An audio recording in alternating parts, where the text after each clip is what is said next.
Bonjour à tous, c'est MangaFR et j'espère que vous allez bien. On ne va pas passer par 4 chemins, vous l'avez vu dans le titre, Hashirama contre Obito, Jinchuriki de Jubi qu'on va appeler Jubito pour simplifier. Alors j'ai vu dans les débats qui concernent les deux personnages, je n'ai vu quasiment personne dire que Hashirama avait une chance contre Jubito ou juste qu'il était supérieur à lui. Et c'est compréhensible, on parle d'un mec qui on va dire pas à des années-lumière de Hashirama avant de obtenir Jubi, alors vous lui rajoutez Jubi dans une logique scénaristique, on pourrait se dire que Jubito détruit Hashirama. Sauf que j'ai vu que les gens abusent un peu. Du genre Hashirama se fait one shot, l'écart est abyssal, des choses comme ça. Dans cette vidéo, nous allons voir si Jubito est réellement largement supérieur à Hashirama. Et quelle serait l'issue d'un tel combat entre ces deux monstres de puissance. Mais avant de commencer la vidéo les gars, je vous invite à vous abonner et à liker cette vidéo si mon travail vous plaît. Allez on commence.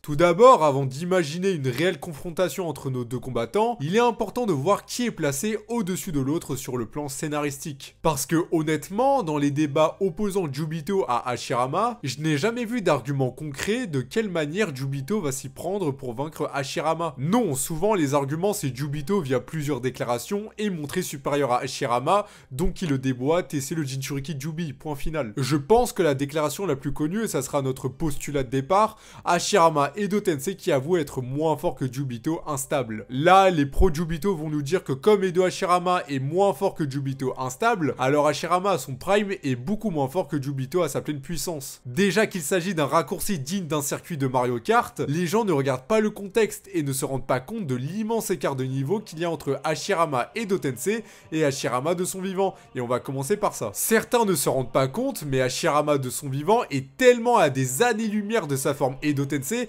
qu'on va y passer beaucoup de temps pour convaincre les plus sceptiques d'entre vous. Les gens ont pour premier argument que Tobirama a dit à Orochimaru que lui-même et les autres Hokage, dont Hashirama, ont été ramenés avec la quasi-totalité de leur puissance, donc la forme Edo de Hashirama est proche en termes de puissance à sa forme Prime. Sauf que là, il y a plusieurs soucis avec cette déclaration. Quelques chapitres plus tard, Madara dira à Tobirama que lui et son frère, donc Hashirama, n'ont pas pu déployer leur puissance passée à cause justement de l'Edo Tensei. Si l'écart de puissance, comme vous me dites, n'était pas si énorme que cela, alors pourquoi Madara dirait cela, vu que dans votre logique, ils sont quasiment aussi forts que de leur vivant? Madara insiste bien sur le fait que si Tobirama et Hashirama avaient pu être du même niveau que de leur vivant, ils auraient une chance contre ce Madara. Madara dit clairement que la chance lui sourit, et que c'est pour cette raison que l'écart de niveau entre Madara et Tobirama et Hashirama Edo Tensei est si grand. C'est juste à cause du nerf de l'Edo Tensei. Ma théorie que j'ai déjà énoncée plein de fois, Tobirama voulait juste mettre un coup de pression à Orochimaru pour lui dire que ça sert à rien d'essayer de le contrôler. Mais bon, apparemment, le plan a foiré. Ensuite, nous avons la déclaration de Kabuto en ce qui concerne Madara. Il lui dit « Je t'ai ramené plus fort qu'à ton apogée ». Donc, de son vivant, quoi. Sauf que, encore une fois, les gens s'en foutent du contexte. Kabuto a fait des modifications sur l'Edo Tensei de Madara et pense que c'est lui-même qui a fait en sorte que Madara possède le Rinnegan et tous ses nouveaux pouvoirs. Sauf que ça, c'est complètement faux et Madara lui dira qu'il se trompe sur tous les points. Kabuto pensait juste que Madara était plus fort que de son vivant, car il pensait que c'était lui qui a fait en sorte que Madara possède le Rinnegan. Je vais souvent me répéter, mais c'est histoire de bien faire comprendre à tout le monde. Mais surtout, nous avons une déclaration du 4ème databook, qui nous dit que quand Madara se fait ressusciter par Zetsu Noir, qui contrôle le corps de Obito, donc avec le Rinne Tensei no Jutsu, Madara devient largement plus fort. Madara devient largement plus fort que lui-même en Edo Tensei. Juste l'Edo Tensei, ça le bridait énormément. Donc là, un Madara qui n'a même pas de pupille, hein, mais juste vivant, est bien plus fort que lui-même en Edo Tensei avec 2 Rinnegan. Est-ce que juste à partir de ce postulat, vous vous rendez compte à quel point l'Edo Tensei a considérablement nerf Hashirama et Madara? On sait déjà que Hashirama Edo Tensei et Madara Edo Tensei avaient plus ou moins le même niveau, voire un léger avantage pour Hashirama qui a été le premier à immobiliser Madara et avait des clones un peu partout sur le champ de bataille. Ensuite, après Hashirama et Madara Edo Tensei, nous avons Madara ressuscité qui est aveugle, donc celui qu'on a vu précédemment. Comme nous le confirme le databook, il est largement plus puissant que Madara Edo Tensei, et donc que Hashirama Edo Tensei. Et la réaction de Hashirama quand celui-ci apprend que Madara est revenu à la vie en dit long. Ensuite, Madara absorbe le Senjutsu de Hashirama et devient donc largement plus puissant. On rappelle que la marque maudite booste la puissance par 10 et que d'après Kabuto, le mode ermite est largement au-dessus de la marque maudite. Et là, Hashirama nous affirme qu'avec tous ces boosts, Madara a seulement regagné sa puissance passée, donc quand il était vivant. Bon, en vrai, il y a un débat sur ça car dans la version anglaise, on nous dit que Madara est en train de regagner sa puissance passée. Donc je vous laisse interpréter comme vous le voulez, mais au max, les deux formes sont vraiment proches. En ce qui concerne Madara de son vivant, il est plus ou moins comparable, voire légèrement moins fort que Hashirama vivant forme de base. Car pour lui, un Hashirama à pleine puissance est un Hashirama forme de base. Madara a ramené Kyuubi pour être sûr de le battre. Hashirama a seulement sorti le mode ermite que quand il s'est résigné à tuer Madara, ce qui n'a jamais été le cas auparavant. Et en plus, on peut ajouter que Hashirama a déjà battu Madara éternel Mangekyo Sharingan dans le passé. Et enfin, la forme qui nous intéresse dans notre combat avec Jubito, Hashirama vivant avec le mode ermite, qui te prend ce même Madara avec Kyuubi en même temps, sachant que même à la fin, il était hésitant à tuer Madara. Donc là, voilà le schéma en ce qui concerne la différence de puissance entre Hashirama Edo Tensei et Hashirama son prime. Donc le raccourci où Jubito instable est plus fort que Hashirama Edo Tensei, donc Jubito prime est plus fort qu'Hashirama prime ne veut rien dire. Le seul moyen de le prouver serait de quantifier l'écart de boost, mais c'est quasiment impossible. Maintenant que cela est clair, il est temps de voir si Jubito est bel et bien supérieur à Hashirama sur le plan scénaristique. Bon, tout d'abord, vous voyez la déclaration de Hashirama qui avoue être moins fort que Jubito? Et ben en vrai elle est facilement des bonnes câbles. Dans la même page où Hashirama se déclare comme étant inférieur à Jubito, Madara qui connaît bien plus la puissance de Jubi et Obito comme nous le prouvent leurs discussions pendant leur combat, Madara dit que Jubito n'est pas encore plus fort que lui. Il le dit bien, que ce soit en version anglaise ou française, que Jubito risque de le dépasser avant qu'il utilise son atout. Cela veut dire que Jubito n'a pas encore dépassé Madara Edo Tensei, mais qu'il est sur le point de le faire. Et je pense qu'il fait clairement allusion à la forme stable de Jubito qu'il obtiendra un chapitre plus tard il me semble. Et le fameux atout de Madara pour vaincre Jubito, cette fois-ci, Prime, c'est juste le Senjutsu de Hashirama. Et on sait que Madara ressuscité est plus fort que Madara Edo Tensei, ça on est d'accord. Donc même si Madara Edo Tensei absorberait le Senjutsu de Hashirama, il serait moins fort que la forme de Madara que nous avons vu précédemment, donc Madara aveugle qui absorbe le Senjutsu de Hashirama. Cette forme de Madara est en maximum égale à Madara vivant. Là ce n'est pas moi qui invente, je ne fais ni théorie, je ne spécule pas, c'est le manga et en plus un argument incroyable, on vient de voir que Madara Senjutsu ressuscité dépasse Jubito. Et bien Kishimoto nous dit exactement la même chose dans l'introduction du début du tome 69. Il nous dit que Madara est le méchant le plus puissant du monde ninja. Et commencez pas à me dire que Jubito n'est pas un méchant parce que là c'est de la pure mauvaise foi. Et pareil d'ailleurs si vous me dites que c'est Madara avec Rinnegan, car l'intro nous dit que Madara va s'en prendre au Biju et au début du combat contre eux, il n'avait pas son Rinnegan. Donc vous voyez, mon scaling avec Madara Senjutsu et la déclaration de Masashi Kishimoto sont totalement liés. Il y a aussi d'autres éléments de comparaison et preuves qui nous montrent que Madara, Hashirama et Jubito ne sont pas à des années-lumière en termes de niveau. Déjà, de toute l'alliance Shinobi, on l'a vu, le seul étant capable de faire quelque chose à Jubito en 1 contre 1, c'est Hashirama. Il ne s'est fait aider par personne. Personne n'a distrait Jubito, non, il l'a bougé tout seul et l'a immobilisé pendant quelques secondes. Et Jubito nous explose les porte-dieux de lumière de Hashirama sans trop de difficulté. Et qui a fait la même chose?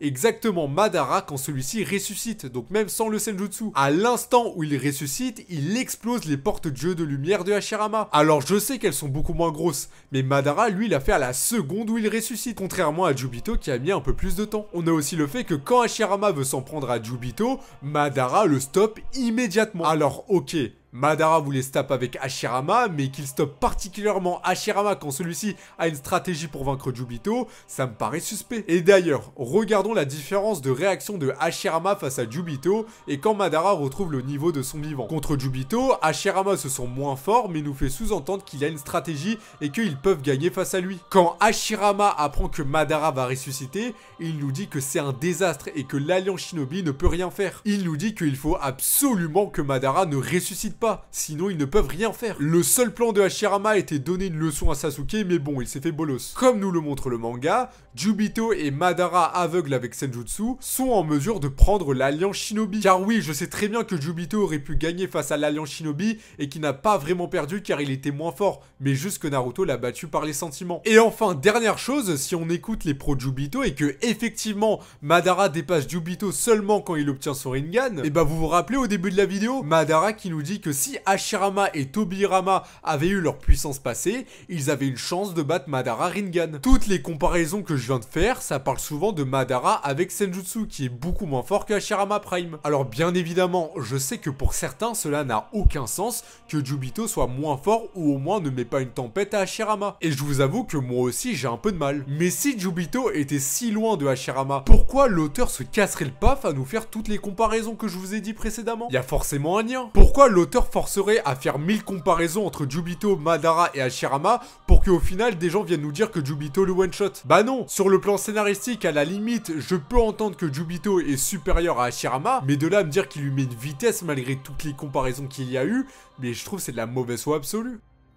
Maintenant, il est temps de passer au combat. Alors déjà, Hashirama, il part sur un énorme avantage. En effet, Hashirama maîtrise le mode ermite et les Jinchuriki de Jubi possèdent une faiblesse assez grosse, à savoir le Senjutsu. C'est d'autant plus flagrant avec Obito. Le mec se prend un simple Rasengan de Naruto mode ermite et il est pas bien, alors que avant, sans Jubi, alors qu'il est censé être bien moins résistant, un Rasengan de Naruto KCM1 lui a quasiment rien fait. Et autant vous dire que les attaques de Hashirama en termes de puissance, c'est bien plus qu'un simple Rasengan. Il possède des ninjutsu comme le golem sylvestre ou les 1000 mains véritables qui peuvent péter des Susanoo parfaits, donc niveau attaque, Hashirama est très au-dessus. Bon, par contre, en vrai, Obito il possède les Gudodama qui sont certes aussi sensibles au Senjutsu, sauf qu'il s'agit probablement de la défense la plus résistante de Naruto. Si bien qu'un Rasengan géant de Naruto KCM2 plus mode ermite et Minato KCM combinés les ont à peine fissurés. Et en plus, c'est pas comme si Obito va rester planté là, rien faire et se prendre les attaques de Hashirama. Obito est dans la capacité de voler et il est si rapide que Naruto KCM2 mode ermite a eu quand même du mal à le suivre. Alors qu'on rappelle, durant l'intégralité du combat, Obito voulait juste tester Naruto. Et en parlant des Gudodama d'ailleurs, si Hashirama il se prend un Gudodama, soit il se fait one shot, soit il perd un membre. Donc les deux devront faire très attention à chaque attaque de l'autre, car à la moindre erreur, le combat pourrait se finir. Si Hashirama se mange un Gudodama, régénération ou pas, ça va le désintégrer aussi. Et si Jubito se mange un Ninjutsu Mokuton, déjà que le Senjutsu ça va beaucoup l'affaiblir, mais en plus le Mokuton ça a des effets restreints sur les démons à queue, bah en fait il sera dans l'incapacité de bouger comme quand il s'est pris le Rasengan de Naruto, et Hashirama pourrait juste le finir. Cependant, qui a le plus de chances de toucher l'autre en premier? Bah déjà, juste pour évaluer et comparer la vitesse des deux, c'est super compliqué. Jubito est bien plus rapide que Naruto KCM2 mode ermite, ça ok, sauf que Madara Edo Tensei est lui plus rapide que Naruto KCM2, alors qu'il n'était même pas à fond, donc vous voyez en termes de comparaison, c'est assez compliqué. Je pense juste qu'il n'y en a pas un qui met une tempête à l'autre en termes de vitesse, donc on va dire qu'ils sont globalement du même tiers, je pense que là c'est le mieux à faire. Alors juste pour ceux qui me diront que Jubito a juste à enfermer Hashirama dans la barrière puis spam les Biju bombes, alors en théorie oui ça pourrait marcher, mais le problème c'est que quand Obito a fait cette technique, c'était très situationnel. Je veux dire, il a vu les 4 premiers Hokage effectuer cette technique, donc il l'a refait, mais sinon contre Hashirama, cela n'aurait aucun sens qu'il sorte cette technique. Donc oui, si on imagine que durant le combat, Jubito connaisse déjà cette technique, alors oui, ça serait une victoire de Jubito plutôt facile. Mais sans cette barrière, ça se complique un peu. Bien sûr que les Biju bombes de Jubito restent une menace à ne pas négliger, sauf que Hashirama peut essayer de les dévier comme il a fait avec les Biju bombes de Kyuubi. L'Alliance Shinobi a réussi à dévier des bombes Biju, alors Hashirama c'est peut-être une possibilité. Il peut essayer de s'en protéger. On rappelle qu'avec la ganche de bois, alors qu'il n'était même pas en mode ermite, une bombe Biju de Kyuubi ne l'a même pas égratigné. Mais vous voyez aussi comme sur la vitesse, c'est assez théorique. Mais on sait que Jubito peut possiblement en lancer 4 en même temps, donc si les 4 sont lancés, c'est finito pour Hashirama. Mais en vrai, s'il en lance juste une, en vrai il y a débat, mais je pense 2 là c'est trop. On pourrait se dire que Hashirama pourrait sortir les 1000 mains véritables pour essayer de l'en empêcher, mais au vu de la taille de l'arbre divin qui est juste immense, ça risque d'être compliqué. Et au vu des capacités assez cheatées de Jubito, je pense que Hashirama pourrait certes tenir, mais finira par se faire submerger par la trop grande versatilité de Jubito. Comme je vous l'ai dit, il est assez compliqué d'imaginer un réel combat entre ces deux personnages, vu que tout au long du combat, Jubito n'était clairement pas à sa pleine puissance, et ça fausse un peu les résultats. Donc en ce qui concerne Jubito versus Hashirama Prime, je vois Jubito l'emporter avec un niveau de difficulté moyen, voire faible. Jubito aura juste à garder ses distances avec Hashirama sans prendre le risque de se faire toucher, puis sortir l'arbre divin pour le finir. Sachant que je l'ai pas dit, mais quand les Biju bombes sont en train de se charger, Jubito est libre et pourra mettre une énorme pression à Hashirama. Par exemple avec l'épée Nonoboku, qui est liée à la volonté de l'utilisateur. Et je tiens à rappeler que l'Alliance Shinobi a galéré pour détruire cette épée, alors que Jubito avait quasi zéro volonté, voire une volonté très faible. Par contre, si on parle de Jubito instable, je mettrai une pièce sur Hashirama. Ce Jubito, bien que rapide, s'est fait immobiliser par un simple clone clone de Hashirama Edo Tensei base, et ne semblait pas pouvoir en sortir directement à cause des effets du Mokuton. Et Sasuke et Naruto KSM1 qui sont à des années-lumière de Hashirama, bien qu'ils se faisaient mener, arrivaient quand même à tenir la cadence. D'ailleurs, Jubito instable galère clairement à contrôler Jubi, donc s'il se retrouve bloqué comme ça et Hashirama lui balance les 1000 mains véritables remplies de Senjutsu, je pense que le match serait fini. Contre Jubito instable, je vois Hashirama gagner avec un niveau de difficulté moyen au global. Vous venez de voir que le combat n'était pas vraiment intéressant et qu'il repose sur beaucoup de spéculations. Jubito a malheureusement affronté des adversaires bien plus faibles que Hashirama, et malheureusement faire des éléments de comparaison à partir de ça, c'est très compliqué, voire impossible. Il y a aussi le fait que Jubito ne mette pas une tempête à Hashirama. Normalement, on est tous d'accord pour dire que Obito Masque Blanc peut donner un combat à Hashirama. Alors je ne sais pas pourquoi l'auteur nous a fait sous-entendre que Hashirama pouvait donner un combat à Jubito. En ce qui concerne mon avis, pour éviter de dire que c'est une incohérence ou un truc comme ça, comme Obito ne peut plus se rendre intangible, donc en soi la capacité la plus broken de Obito, ça a beaucoup perturbé Obito et n'a pas eu le temps de bien s'adapter à sa nouvelle forme. Et en plus, il s'est pris le Rasengan de Naruto mode ermite parce que justement, il a essayé de se rendre intangible. Aussi, on en a parlé tout à l'heure, mais Jubito n'était pas vraiment à fond. S'il l'avait été, il aurait dézingué l'Alliance Shinobi. Ce que je pense vraiment, car même sans être à fond, il a fallu le prendre par les sentiments. Et aussi, vous voyez la forme finale de Jubito? Bah, je pense qu'elle est toujours incomplète. Vraiment, quand on compare le design de celui de Madara et Jubito, on sent que Jubidara a une bien meilleure maîtrise, mais ça reste mon avis. Donc les gars, n'hésitez pas à me dire selon vous qui l'emporterait dans un combat entre ces deux monstres. Je suis désolé que la partie combat soit assez courte, mais je n'avais pas trop envie de spéculer et avancer des choses sans aucune preuve.